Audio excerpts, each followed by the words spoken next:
da igreja. Amém?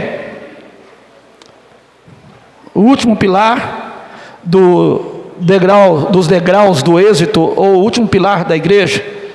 Pastor Miguel ministrou sobre o ganhar. O Du ministrou sobre consolidar. Presbítero Eduardo. Presbítero Robson ministrou sobre o discipular. E coube a mim falar sobre o enviar. Amém, queridos? Glória a Deus. Aproveitar que você está em pé, antes de nós lermos ou fazermos qualquer coisa, vamos orar a Deus, amém? Então eu peço que você feche os seus olhos, no nome de Jesus, e vamos orar ao nosso Deus nesta noite. Senhor nosso Deus e também nosso Pai, no nome do seu Filho amado Jesus Cristo, é que nós estamos na sua presença nesta noite, Pai. Senhor, que a tua presença, que o teu Santo Espírito, que a sua unção desça, Senhor, sobre a minha vida, sobre as nossas vidas nesta noite. Se a sua unção descer sobre a minha vida, Senhor, que ela desça sobre a vida dos seus filhos também, para que haja, Senhor, uma sintonia, para que haja a sensibilidade do Espírito, Senhor, para que haja também a liderança do Espírito nesta noite. Pai, ministra ao meu coração, para que eu possa ministrar ao coração dos seus filhos, ó Deus. Fala, Senhor, nesta noite, usando a minha vida, Senhor Jesus, é o que eu te peço uma vez mais, em nome do Pai, do Filho e do Espírito Santo. Amém. Mateus capítulo 28, versículo 18 e 19. Mateus 28, 18 e 19. Amém?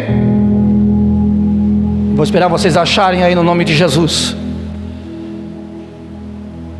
Amém? Jesus, aproximando-se, lhes disse: toda autoridade me foi dada no céu e na terra.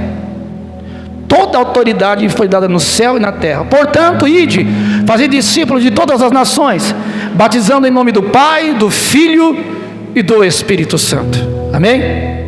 Pode sentar no nome de Jesus. Esse texto de Mateus é o texto onde Jesus envia os seus discípulos. Jesus já havia ressuscitado, já havia ascendido aos céus, e aqui Jesus envia os seus discípulos para pregar o Evangelho a toda criatura. Nesta noite nós vamos tratar desse assunto importante e vamos falar do enviar. Na visão que Deus nos deu, a visão que Deus nos deu, o que eu vejo no discipulado de Jesus é o seguinte: o discípulo precisa cumprir com algumas qualidades. A primeira delas é o amor. A segunda é vida devocional. A terceira é caráter cristão. E a quarta é entender e viver a visão. Amém? Então, esses 4 aspectos foi que Deus colocou no meu coração para ministrar nesta noite. Esta ministração, ela não foi abstraída ou tirada da internet, irmãos. Até poderia fazer, porque tem muitas igrejas que trabalham na visão e teria essa ministração pronta. Mas aí não seria a visão que eu tenho de envio de discípulos. Seria a visão dos outros. Então Deus, dentro da visão que Ele nos deu, eu vou começar a falar da primeira qualidade que tem que ter e tem que acontecer na vida do discipulador e do discípulo. E a primeira qualidade é o amor. Aliás, sem amor, irmão, nada adianta, nada vale. 1 Coríntios capítulo 13 fala que o amor tudo suporta, tudo crê, tudo espera. E nós temos, o amor é tão valoroso e tão fundamental, que ele é a maior bandeira do Evangelho. Quando você pensa num texto, numa bandeira que o Evangelho carrega, você vai se lembrar de João 3,16. E quem é que não lembra de João 3,16? que fala do grande amor de Deus, que Deus amou o mundo de tal maneira, que deu o seu Filho unigênito, para todo que nele crê, não pereça, mas tenha a vida eterna. Esse texto, esse verso, esse versículo, fala do amor de Deus Pai para com a humanidade. Um amor tão grande de dar seu próprio Filho para morrer em nosso lugar. Estamos falando da primeira qualidade, que tem que ter o discipulador e o discípulo, que tem que ter o mentor e o discípulo. Ainda falando sobre o amor, João 15:13 diz assim: ninguém tem amor maior que este, de alguém dar a sua própria vida pelos seus amigos. Esse texto fala do amor de Cristo para conosco, para com seus discípulos e para conosco. E por fim, irmãos, falando do amor ainda, como o amor é importante e fundamental para o discipulador e para o discípulo, para aquele que vai enviar e para aquele que vai ser enviado, que Jesus nos deixou um mandamento.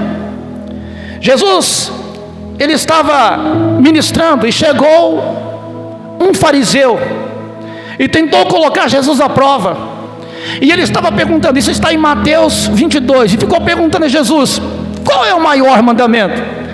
Aí em Mateus 22:37, Jesus lhe respondeu: ame o Senhor seu Deus de todo o seu coração, de toda a sua alma, de todo o seu entendimento. E Jesus disse: esse é o primeiro e grande mandamento, e o segundo é semelhante a esse: ame ao seu próximo como a si mesmo. O evangelho todo é construído no amor. A palavra de Deus nos fala sobre o amor. O cristianismo, a base dele é o amor de Deus Pai, é o amor de Cristo que se entregou por nós, seus amigos e seus filhos. E ele nos deixou esse mandamento. Jesus fez um resumo dos 613 mandamentos da lei e disse: um novo mandamento vos dou. E esse mandamento eu acabei de mencionar agora há pouco. Jesus, ele sintetiza, ele resume em 2 mandamentos, que é amar a Deus e ao próximo como a si mesmo. Se você não consegue amar o próximo, eu vou dizer para você que você nunca amou a Deus. Porque o amor, primeiro tem que ser aqui, nesse sentido, na horizontal. Porque a Bíblia diz: como dizes que ama a Deus, sendo que você odeia seu irmão que está do seu lado, que convive com você? Nós só podemos dizer que amamos a Deus se nós amamos o nosso próximo. Isso é fundamental. Com tudo isso, irmãos, eu tenho certeza de uma coisa: o amor é a base de todas as coisas na face da terra. Tem que ser o amor. O discipulador foi amado por Deus e pelo seu líder. Certamente irá amar o seu discípulo, e também vai amar o que faz. Você pode trabalhar, você pode ser obrigado a fazer algumas coisas no trabalho, mas se aquilo que você faz com amor, seu trabalho sai diferente. A coisa flui, acontece, tem êxito, prospera, porque você faz com amor. O discipulador foi exemplo de amor ao seu discípulo. Agora chegou o momento desse discípulo que vai ser enviado a amar os seus liderados. É a hora do discípulo que vai liderar uma célula, amar os seus liderados. Que quem ama consegue orar por aquela pessoa, consegue interceder por ela, consegue ter paciência para discipular aquela pessoa. Quem ama tem a calma que precisa ter para discipular. Quando outras pessoas já não têm paciência, o discipulador ainda tem. Ele vê aquela pessoa como um filho dele na fé, como alguém que é o seu discípulo, e ele tem paciência para discipular. Tudo isso porque há amor. Isso é o que nos ensina a palavra de Deus. O discípulo viveu o amor com o seu discipulador. Nós formamos líderes com o amor de Deus. Eu vou repetir: nós formamos líderes através do amor de Deus. O amor ágape, o amor que muitas vezes não é intangível, às vezes não dá para explicar esse amor, mas ele é real e verdadeiro, e você só consegue fazer isso porque você ama. Nós mostramos aos nossos liderados que amamos o que fazemos. Se você é líder de célula, e se você ama o que faz, você se envolve, você se preocupa, você aconselha, você pergunta como está o seu discípulo, porque você se interessa pela vida, porque você o ama e quer vê-lo na presença de Deus. O amor é que move tudo isso. Quem ama conhece a Deus. É o que João escreve na sua carta: quem ama conhece a Deus, e quem não ama nunca conheceu e nunca o viu, porque ele diz: Deus é amor. Entenda uma coisa, irmãos: eu posso ter amor, mas Deus não tem amor, Ele é amor. Eu posso ter longanimidade, mas Deus Ele não tem, Ele é a própria longanimidade. Eu posso chamar alguém de Senhor, mas Deus Ele não tem o senhorio, Ele é Senhor. É diferente. Os atributos de Deus, sejam os incomunicáveis ou os outros atributos, não é que Ele tem, é que Ele é. Por isso João diz: Deus é amor. E é isso que é a maior bandeira do Evangelho. Quem ama conhece a Deus. Essa é a causa do êxito do discipulado. Qual é a causa? O amor. Quem ama e faz com amor, Deus recebe, abençoa e prospera. Quando você faz algo com amor, Deus recebe aquilo que você está fazendo, Ele abençoa do céu e Ele recebe aquilo que você está entregando. Então, nessa qualidade, irmãos, é imprescindível para quem é um líder de célula, para um discipulador, para um mentor, para alguém que está liderando pessoas: amar. Pense nisso, raciocine sobre isso, entenda sobre isso e viva isso. Às vezes nós pregamos, e talvez o pregar não é nem tão difícil, porque o difícil é você viver aquilo que prega e pregar aquilo que vive. Será que nós amamos as pessoas dessa forma? Como o Senhor nos mandou amar? Ou seja, amar o próximo como a si mesmo. Então você não quer que ninguém faça mal à sua carne, por quê? Porque você se ama. É dessa forma que você tem que amar o próximo, não só desejando o bem, mas fazendo e trabalhando para que aquela pessoa seja aperfeiçoada, seja amadurecida. E é você, líder, que tem essa responsabilidade de levar a pessoa que você está liderando ao crescimento e ao amadurecimento. E isso fica mais fácil quando se tem amor. Irmãos, eu vou dizer uma coisa para vocês nessa noite que não está no script, não está em lugar nenhum, está aqui no que Deus está me falando. Se eu não amasse o que eu faço, irmão, eu já não estaria mais aqui. Porque tem dias que é muito difícil, que a pressão é muito grande, que os problemas se avolumam.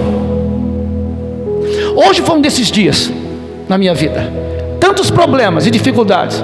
Eu fiquei, irmãos, mais de 1h30 ajoelhado, sem soltar uma palavra, apenas aos pés do Senhor Jesus,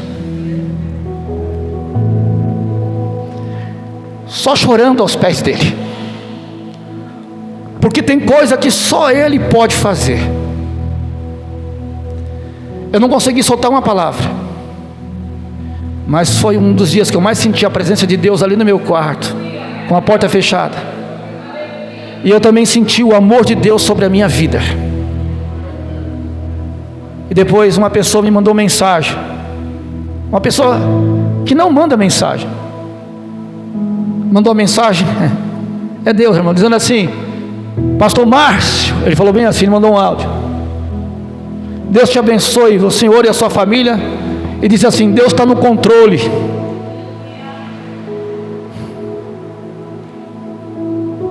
Então é Deus com o seu cuidado, com o seu amor, nos cuidando. Então o que eu estou ministrando, irmãos, é o que eu vivo de verdade. Eu já falei e vou repetir: eu amo vocês em Cristo Jesus. Para mim vocês são como filhos, e as irmãs mais velhas como mães. Glória a Deus. E o meu amor é sincero e verdadeiro. Ame e discipule, lidere com amor, porque você vai ter êxito, porque Deus vai receber, Deus vai abençoar Amém? A segunda qualidade, vida devocional diária. Jesus Cristo, no seu maior sermão, o Sermão da Montanha, no comecinho do capítulo 5, ele vai dizer assim, desculpe, eu confundi o texto. No capítulo 6, versículo 6, Jesus começa a falar da oração. E Jesus quer mostrar onde você deve ir para orar. Costumeiramente, diariamente, rotineiramente, aonde você deve ir, aonde você deve encontrá-lo. Ele vai dizer assim, Mateus 6,6: mas ao orar, entre no seu quarto, e fechando a porta, ore a Deus em secreto, e o Pai que vê em secreto te recompensará. Aleluia. Por que no quarto? Porque o quarto é o lugar da intimidade. A porta fechada é para que a intimidade seja maior e acabe se transformando em comunhão e num ótimo relacionamento entre você e o seu Deus, e o seu Pai, e o seu Senhor, e o Espírito Santo. O líder, o discipulador e o discípulo tem que ter vida diária de oração, de consagração e de jejum, para ter a sensibilidade, para ouvir a voz de Deus. Porque na oração você não deve só falar, você também deve ouvir Deus falar com você na oração. E isso tem que ser diariamente, por quê? Porque é uma vida diária de relacionamento. É como era com você, quando você era menor e você tinha seu pai, e você encontrava seu pai todos os dias. Nós temos que encontrar o nosso pai todos os dias. Aonde? No nosso quarto. Eu não sei qual é o tempo que você vai dedicar para isso. Se são 15 minutos, se são meia hora, se é uma hora e meia, não sei. Eu sei que você tem que ter essa vida devocional diária de oração. E Jesus, ele mostra o lugar, ele mostra a forma, ele mostra a maneira. Vai para o teu quarto, fecha a porta e ora a teu Pai em secreto. Ali é o lugar de você se rasgar a Deus, de você confessar a Deus seus pecados, suas mazelas, seus problemas, coisas que o teu amigo não pode saber, porque senão ele pode até um dia te acusar que você é um pecador, como fizeram os amigos de Jó. Mas ali no teu quarto você pode rasgar seu coração, se debulhar e falar com Deus tudo o que você sente, confessar todos os seus pecados, porque Ele vai ouvir, não vai te julgar e vai te perdoar. Mas é ali o lugar do relacionamento. Aleluia. E o discipulador, o discípulo tem que ter essa vida diária de oração. Depois disso, no versículo 9, ele vai começar a ensinar os discípulos a orar. E vai dizer: Pai nosso que está no céu, santificado seja o teu nome. Venha o teu reino, seja feita a tua vontade, assim na terra como no céu. O pão nosso de cada dia dá-nos hoje. Perdoa as nossas dívidas, assim como nós perdoamos os nossos devedores. Aleluia. Oh, glória a Deus. É assim, e ele vai terminar dizendo assim: oh, aleluia. E não nos deixe cair em tentação, mas livra-nos do mal, porque teu é o reino, o poder e a glória para sempre. Aleluia. O que Jesus ensinou aqui em Mateus 6, 9 a seguir? Ele não está mandando você repetir isso como uma reza, não, ele não está mandando. O que ele está dizendo assim: comece a oração me adorando, porque ele diz: Pai nosso que estás no céu. A sua oração, comece ela adorando a Ele. Comece a tua oração mencionando, dizendo palavras de adoração para Ele. Comece a adorar. E depois você confessa e diga: Senhor, eu estou aqui para lhe obedecer, seja feita a sua vontade, assim na terra como é no céu. Peça perdão dos seus pecados, depois agradeça a Ele. O pão nosso de cada dia dá-nos hoje. Depois interceda pelos outros, ore pelos outros, e no final você ora por você. É assim que Jesus ensinou você a orar. Ele não mandou você repetir a oração, Ele apenas está falando: você começa adorando, confessando os pecados, é isso, agradecendo a Ele, intercedendo pelos outros, e o último por quem você vai orar é por você mesmo. Quem entendeu, levanta a mão, dá um glória a Deus aí.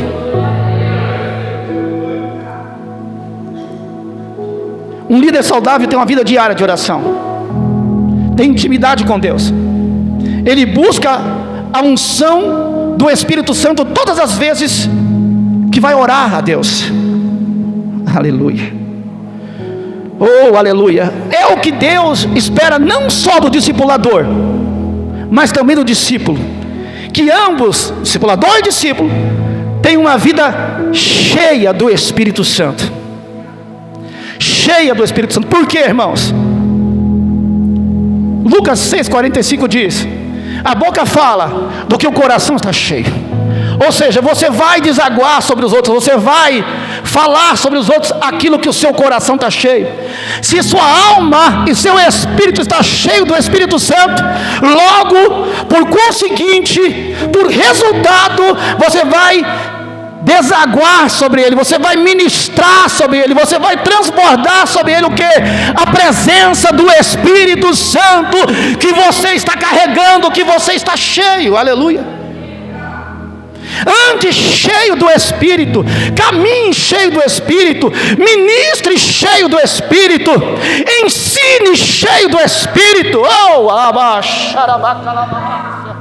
Porque você vai transbordar isso sobre vidas. Mas o que é que nosso coração está cheio? Porque a nossa boca vai falar. Então o que Deus espera e o que eu espero de um discipulador e de um discípulo é que tenha uma vida cheia do Espírito Santo. Vida de oração diária, de busca a Deus diária. No capítulo 7, Jesus vai falar sobre a prática da palavra. A partir do capítulo 7, versículo 21, Jesus vai falar da importância da prática da palavra. Então, Jesus no capítulo 6 fala da oração, e no capítulo 7 vai falar da prática da palavra. Ele diz assim no versículo 24: todo aquele, pois, que ouve essas minhas palavras e as pratica, é semelhante a um homem prudente que construiu a sua casa sobre a rocha. Eu quero dizer que a rocha aqui é Jesus. Aleluia, aleluia, glória a Deus. Caiu a chuva, transbordaram os rios, sopraram os ventos, bateu com força contra aquela casa, e a casa não caiu ou não desabou, porque ela estava construída sobre a rocha. Aleluia. Como alguém vai saber quem é a rocha se não meditar nas Escrituras?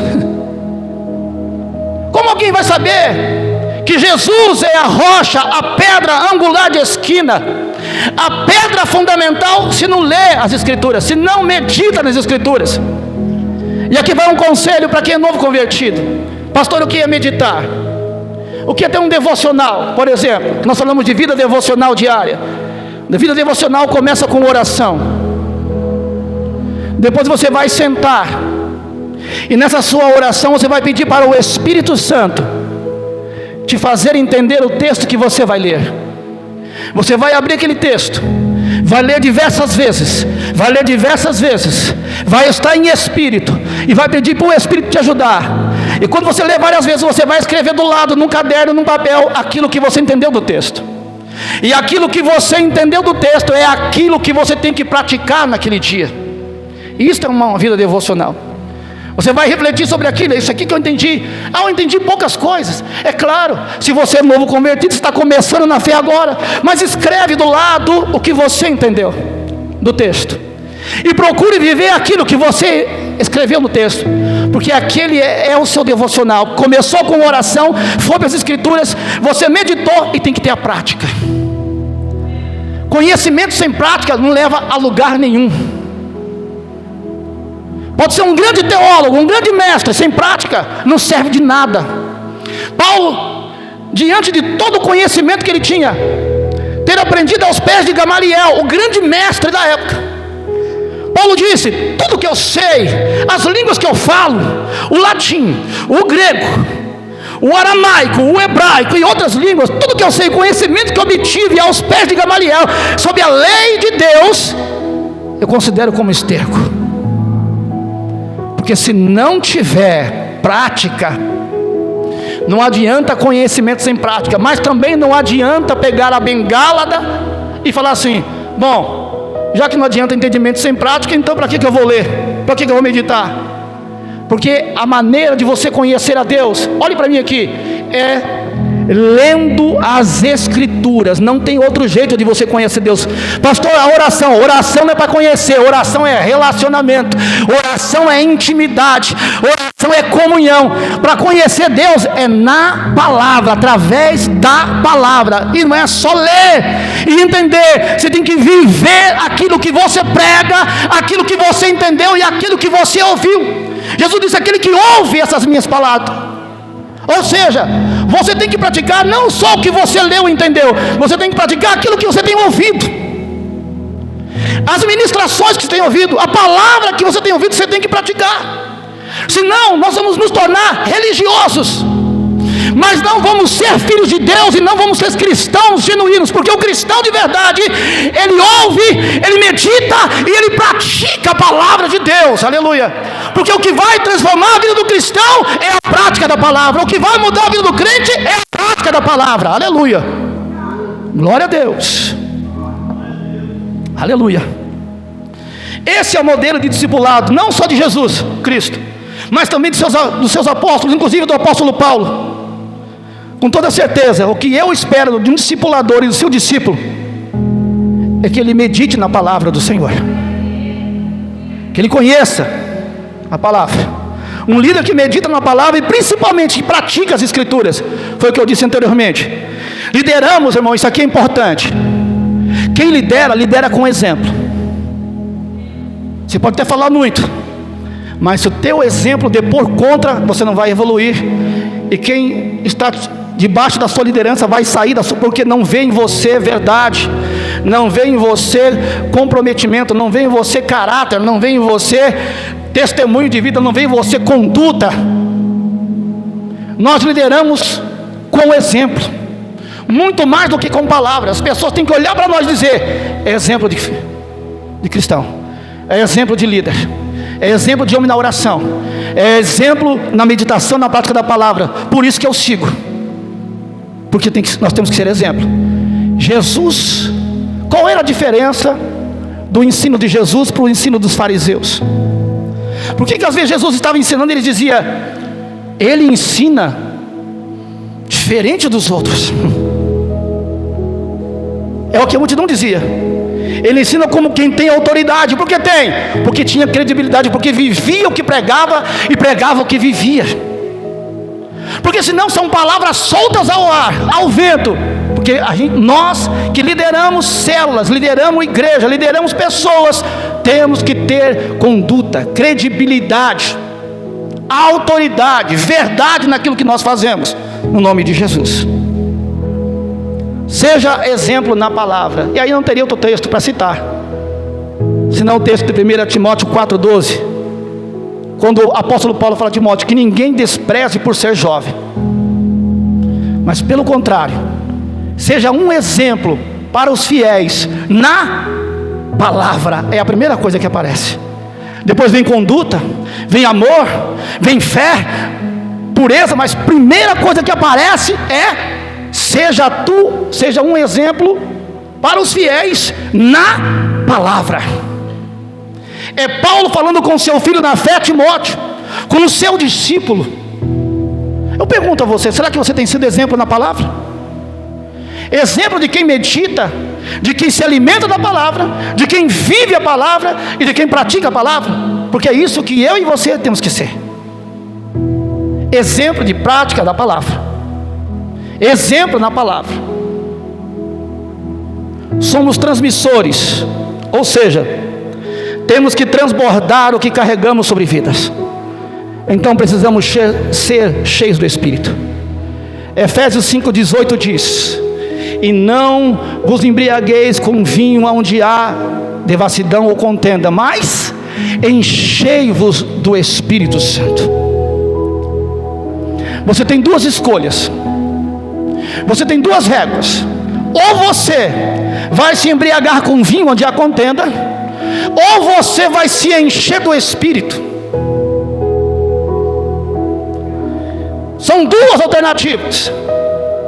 O que é que você vai transbordar sobre a vida do seu liderado, sobre a vida do seu discípulo?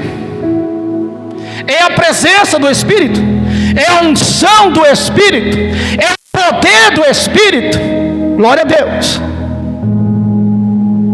Porque nós não podemos ser tóxicos.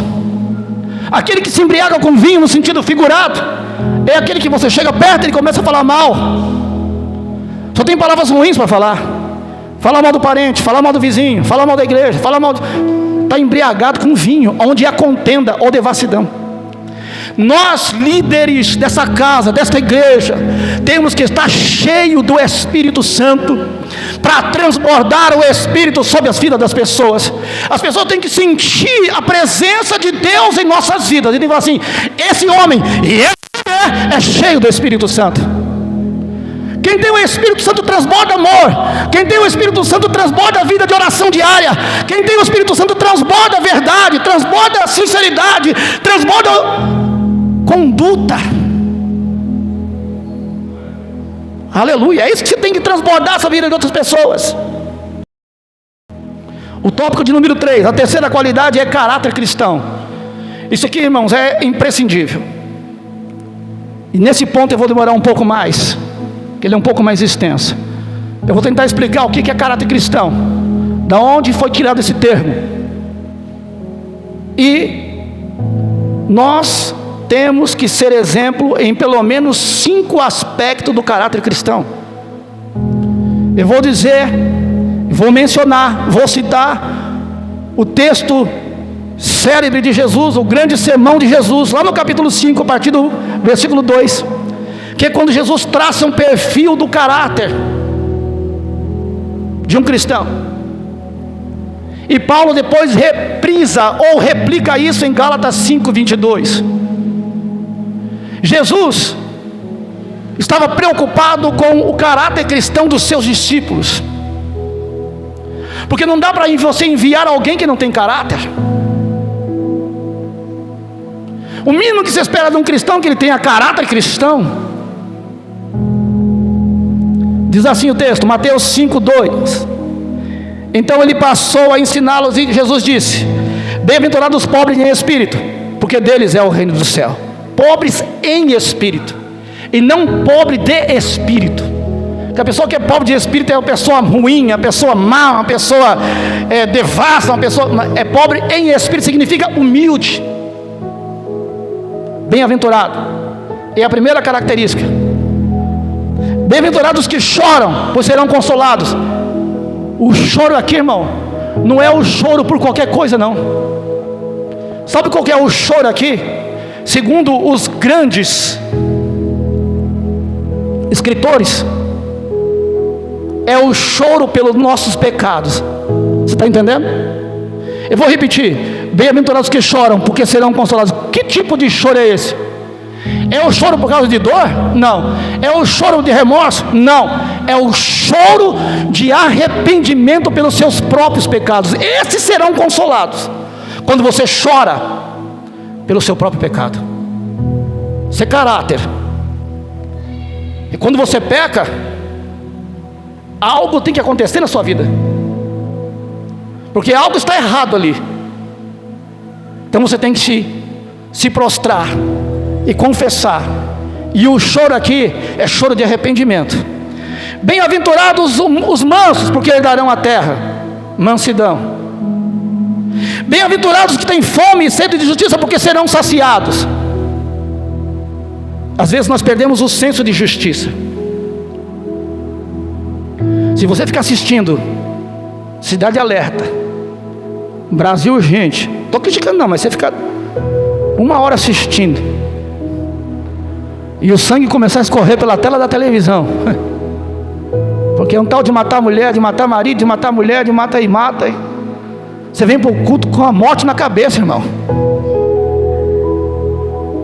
Ó, tira isso, vai ver outra coisa. Que às vezes nós perdemos o senso de justiça, fome e sede de justiça. Bem-aventurados os misericordiosos. Por quê? Porque alcançarão misericórdia.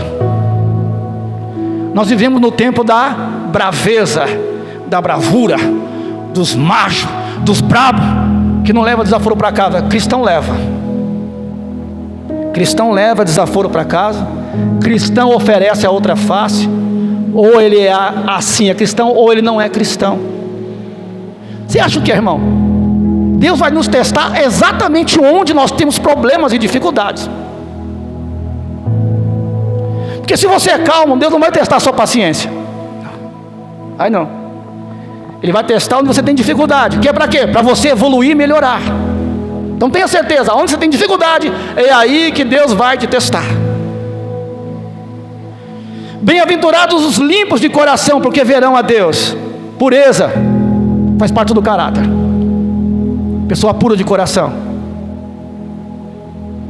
Ainda existe pessoas assim, nós precisamos ser assim. Olhar as coisas com pureza, enxergar as coisas com pureza, ser limpo de coração.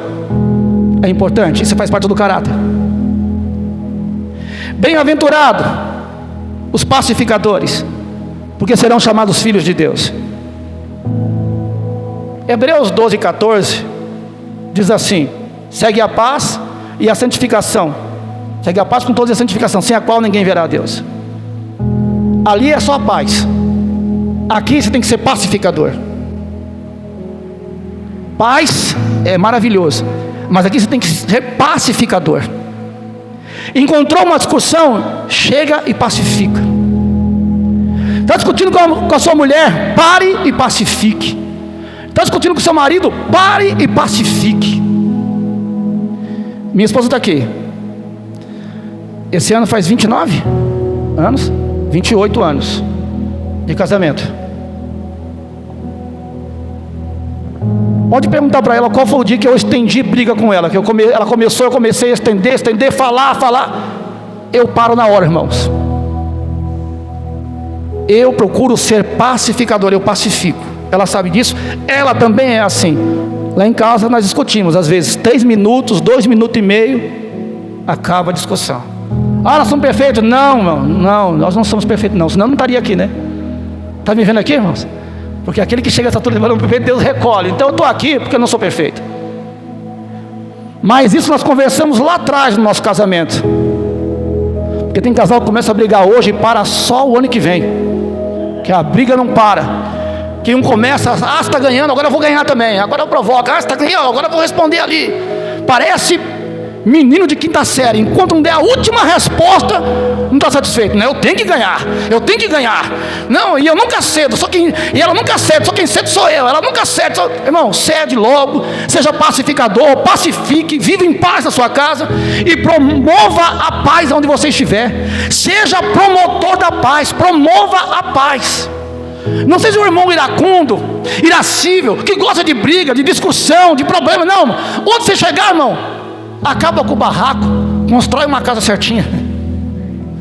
Destrói o barraco, constrói uma edificação, uma casa legal, bacana. Crente barraqueiro é feio, irmão. Pessoa do mundo barraqueiro já é feio. Agora crente barraqueiro é feio. Porque a pessoa do mundo barraqueiro ninguém fala, mas o crente fala assim, é crente, mas é barraqueiro, Guarda a barraca, irmão. Taca fogo nela. Amém? Seja pacificador. Nesse trecho fica bem claro e transparente a preocupação de Jesus com o caráter dos seus discípulos. Essa preocupação também chegou aos seus apóstolos, inclusive ao apóstolo Paulo. Olha o que ele escreve em Gálatas 5, 22 até o 24. Mas o fruto do Espírito é um fruto só: amor, alegria, paz, longanimidade, benignidade, bondade, fidelidade, mansidão e domínio próprio. E aí o versículo não acaba aí dizendo assim: e contra todas essas coisas não há lei. Sabe o que significa isso? Que a lei que nos condena, que a lei que aponta o nosso defeito, os nossos delitos, quando você pratica o fruto do Espírito, ela não tem poder sobre a sua vida. Ela perde o poder sobre a sua vida. Por quê? Porque você está na graça e você pratica o fruto do Espírito. Você está amadurecendo no fruto do Espírito. Deu para entender? Ele diz assim: os que são de Jesus Cristo crucificaram a carne com as suas paixões e desejos. Aqui Paulo está falando de novo do caráter cristão. E como é importante nós termos caráter cristão. Agora que você entendeu o que é caráter, quem entendeu, levanta a mão. Você entendeu? Quando alguém perguntar aonde está o caráter cristão, Mateus 5, do versículo 1 até o 10. E depois, Gálatas 5:22. Põe na tua cabeça, não precisa nem responder a pessoa, ficar respondendo. Está ali o que é caráter cristão.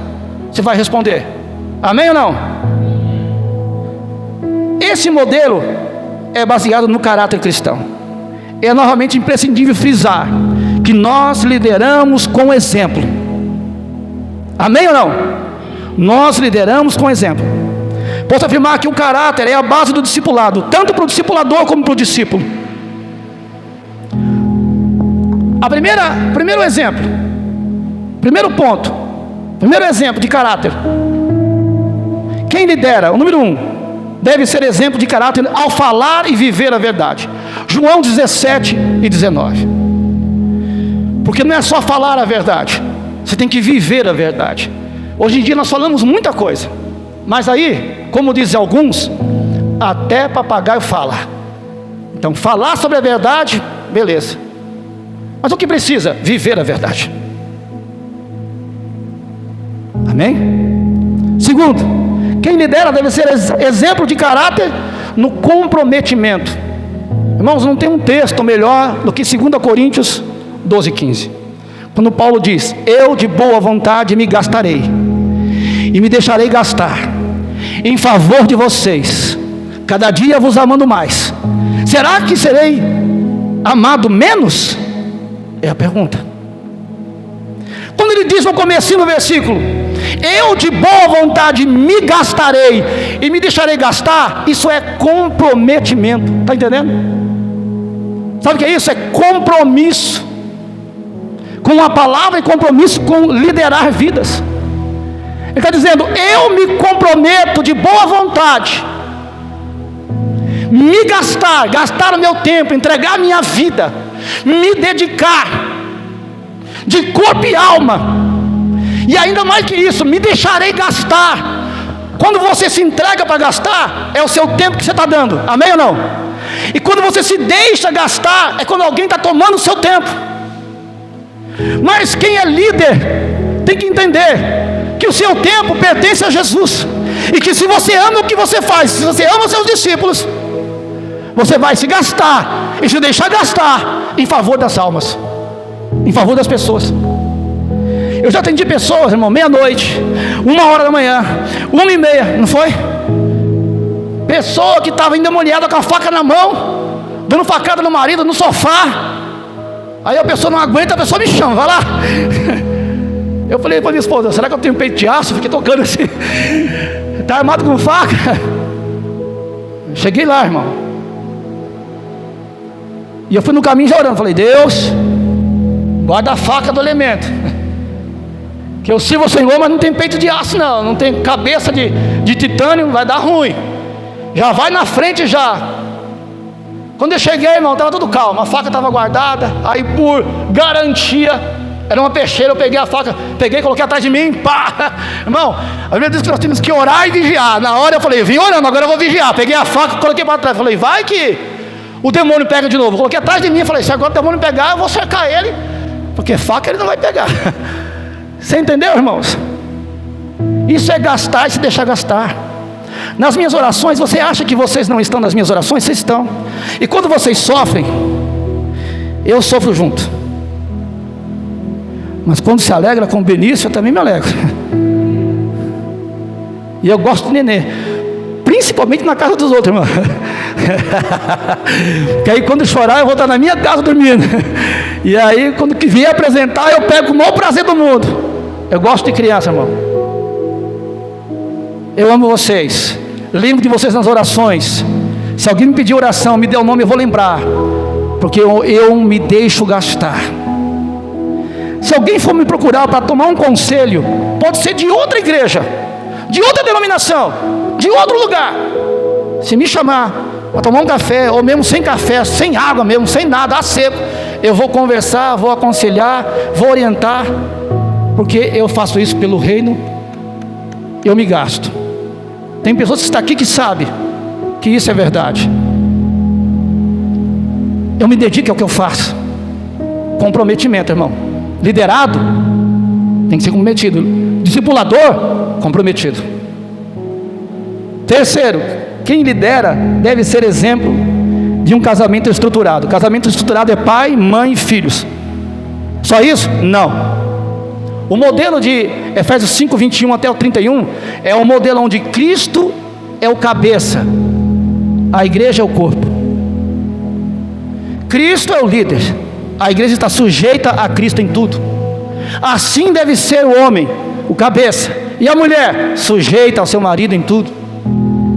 Essa parte é boa, mas a outra parte talvez é a mais difícil, que é amar a sua esposa como Cristo amou a igreja, ao ponto de entregar a sua vida por ela. O casamento, ele tem bases de uma estrutura: amor, fidelidade, honra, confiança. E é isso que Jesus nos inspira, é isso que Ele é como noivo e nós como noiva. Casamento estruturado tem que ter isso, tem que ter amor, tem que ter honra, tem que ter fidelidade, tem que ter confiança, diálogo, companheirismo, porque foi isso que Jesus mostrou por nós, Ele como noivo e a igreja como noiva.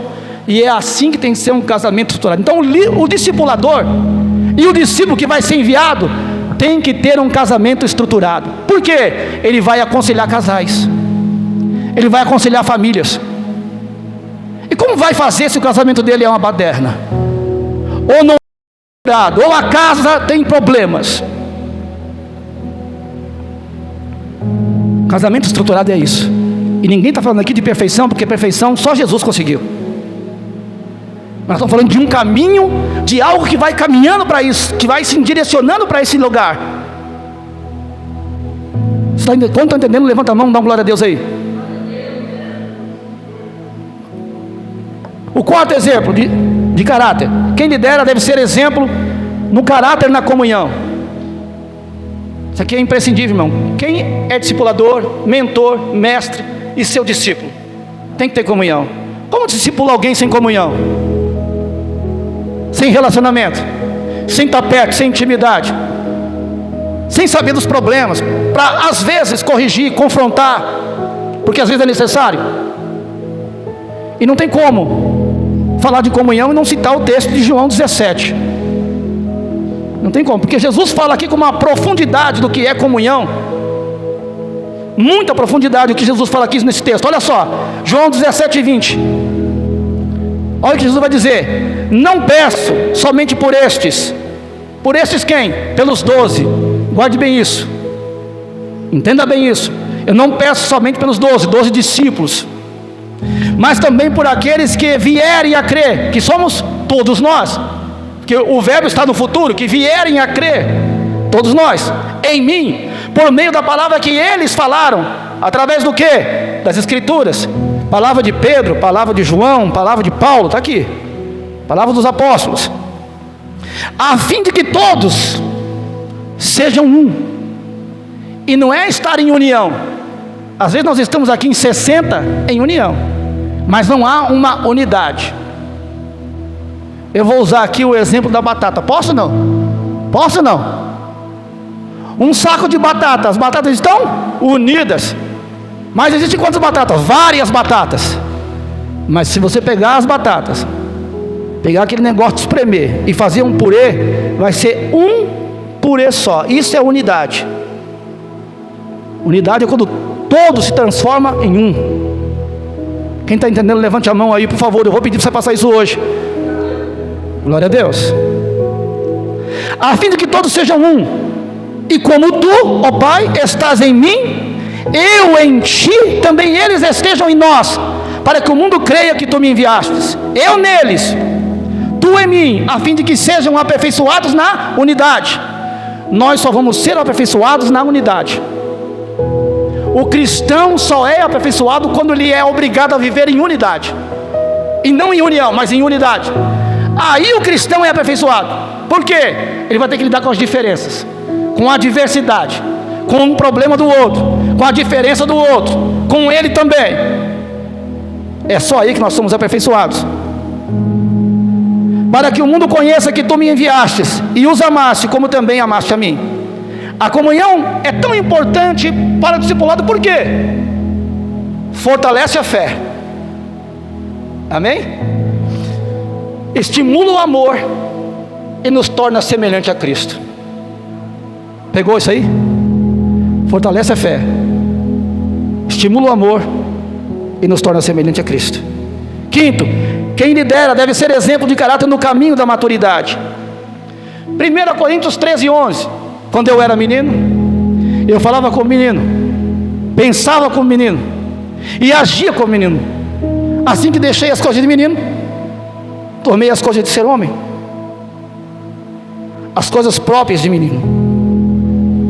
Quando eu era menino, eu falava como fala o menino. Primeiro, ele fala do que não conhece, fala do que não sabe. Segundo, vai falar errado. Então você era menino, você falava assim. Você sentia, como sente o menino? É os dois extremos. Quando ele está alegre, ele não para de rir. E quando está chorando, você fala, para de chorar, não para de jeito nenhum.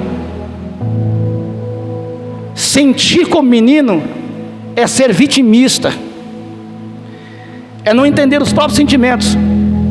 O líder, o discipulador, o discípulo tem que se sentir como homem,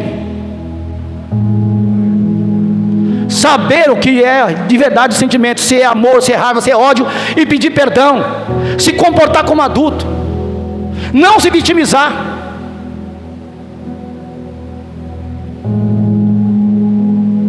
Pensava como que um menino pensa? Que tudo é mil maravilhas, só pensa em brincar. Se bem que tem uns adultos que também continuam assim, né? Eu não sei, irmão, eu tenho uma dificuldade. Se você joga, você vai me perdoar, viu? Tá bom? Você me perdoa se você joga videogame depois dos 30, 40 anos. Você me perdoa. Mas isso aí, você me perdoa, né? Parece coisa de menino às vezes. Que pode ser que você esteja perdendo o seu tempo de estar com a sua família, de ler as escrituras, de orar, de sentar para ter uma conversa adulta. Amém ou não? Ixi, tem gente jogando aí. Amém ou não? Pastor, joga de vez em quando. Não, você joga de vez em quando, se você controla o seu tempo, tá bom. A quarta qualidade é conhecer e viver a visão. O discipulador, quando for dar o start, ou quando for dizer que o seu discípulo está pronto para liderar uma célula, ele tem que ter a ciência de que o seu discípulo conhece e vive a visão da igreja em todos os seus pilares: ganhar, consolidar, discipular e enviar. Ele tem que ter essa certeza, que ele está pronto. Amém? Certamente deve estar consciente que a visão é um processo de ganhar, consolidar, discipular e enviar, e que ele passou por esse processo. Ele foi ganho, foi consolidado, discipulado e agora está sendo enviado. E como todo processo, não dá para pular o processo, não dá para driblar o processo. Você tem que passar pelo processo, porque é através do processo que nós crescemos. Você quer crescer e amadurecer? Passe o processo, viva o processo. Você foi ganho, você agora vai ter que ganhar. Você foi consolidado, agora vai ter que consolidar. Você foi discipulado, agora vai ter que discipular, e vai continuar sendo discipulado, porque o discipulado não termina.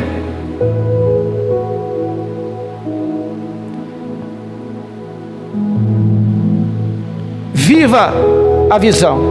Portanto, ide e fazei discípulos de todas as nações, batizando em nome do Pai, do Filho e do Espírito Santo, ensinando a guardar tudo o que eu vos tenho mandado. Então eu estarei convosco até a consumação dos séculos.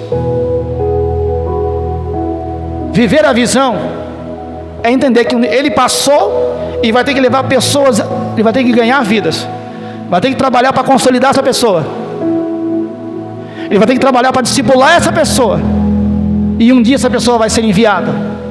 E quem for enviado tem que ter essas qualidades aqui. Pastor, tem que ter todas elas? Precisa ter a maioria delas. Tem que ter tudo em 100%? Não, senão você estaria no céu, meu filho. Se você chegar à estatura de varão perfeito, a Bíblia diz que Deus te recolhe. Mas você tem que estar em franco crescimento, em franco amadurecimento. Você já encontrou um crente de 15 anos que parece que ele está igual quando ele aceitou a fé? Você conhece alguém assim? Parece que não cresce, não desenvolve, não amadurece. Eu conheço pessoas assim, 15, 10 anos, e parece que não cresceu, não amadureceu. Por quê? Faltou discipulado, faltou confronto. Irmãos, a Bíblia não diz que é melhor a casa onde há luto do que a casa onde há festa. Não é por acaso. É porque onde há festa, há o oba-oba, há a alegria, há o pulo, e ninguém se concentra, ninguém põe o foco, ninguém reflete, ninguém raciocina, ninguém para, ninguém pondera, não tem sensatez ali para poder parar e refletir. Olha o caminho de todos, que é onde há o luto. Olha o fim de todos. Então, nesse sentido, é melhor lugar na casa onde há luto, que ali toda pessoa é obrigada a refletir qual será o fim dele e como ele está naquele momento.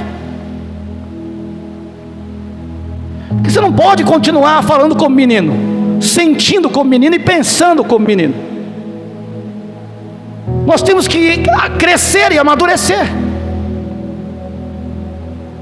Nós temos que não só entender a visão, mas viver a visão. E principalmente o discipulado, que às vezes é confronto mesmo. E é bom que seja o confronto, porque 99% das vezes nós seremos confrontados. Por quê? Adivinha? Quem aqui hoje não pecou nenhuma vez? Levanta a mão.